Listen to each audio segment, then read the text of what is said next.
Good morning, I'm the Reverend Steve Page from St. Patrick's Anglican Church, and you're listening to the daily devotional moment on CFMQ, sponsored by the Hudson Bay Ministerial. This month I'm drawing our images of Christian faith and spirituality from the world of sports. And sports are always at their most exciting when the games are close and they come down to the final seconds, or the last at-bat, or the final hole in the final round of golf. And the bigger the stage, the more exciting and more tense these final moments are. Now, the Super Bowl is one of the biggest stages in the world, and this year's is just around the corner. Every year, 100 million people watch the Super Bowl. Now, not everyone stays to the end of a blowout, but the close games are riveting. Let's talk a little bit about a past Super Bowl. Because the end of Super Bowl X in 1976 was especially riveting. The game was between the defending champion and heavily favored Pittsburgh Steelers on the one hand, and the underdog Dallas Cowboys on the other. The game went down to the wire. Dallas scored first when quarterback Roger Staubach connected with Drew Pearson for a touchdown. But behind Terry Bradshaw, the Steelers tied the game at 7 a few minutes later. Now, a field goal put Dallas up 10-7 at the half, a score that held through the end of the third quarter. But the Steelers were known for a ferocious defense, nicknamed the Steel Curtain, and they turned the game in Pittsburgh's favor. They were especially known for their hard hitting, and they blocked a punt that went out through the end zone for a 2-point safety, and that cut the lead to 10-9. And then, as the momentum swung to the Steelers, they added a pair of field goals and a long, amazing touchdown catch by Lynn Swann with just 3 minutes to play seemed to ice the game. They opened up a huge 21-10 lead. But Staubach led the Cowboys back down the field in just 5 plays. He hit rookie receiver Percy Howard for a 34-yard touchdown, and that closed the gap to 21-17.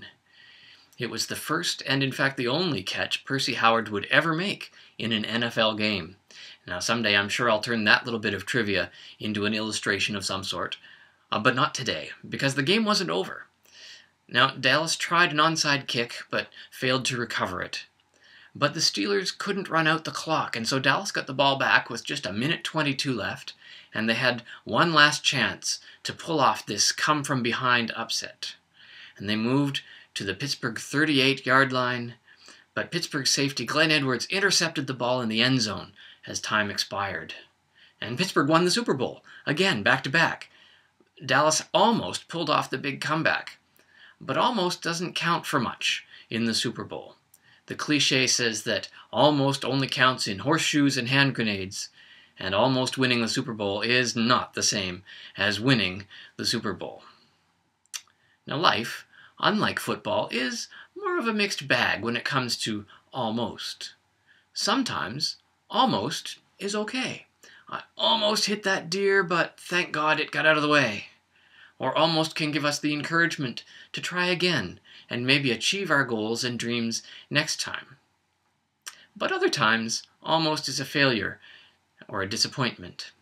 For example, the rich young ruler in the Gospel of Luke chapter 18. He almost became a follower of Jesus, but walked away. Following Jesus was too hard for him, and he chickened out and went home. Or King Agrippa in Acts chapters 25 and 26. He almost became a Christian, but turned away when the moment of decision came. Such examples are sad. God does not want us to almost follow Christ, to almost believe, to almost trust him. If we almost do good things for others, or if we almost spend time with God in prayer and with other followers at a local church, almost, but not quite, well, in such cases, almost is a sad word.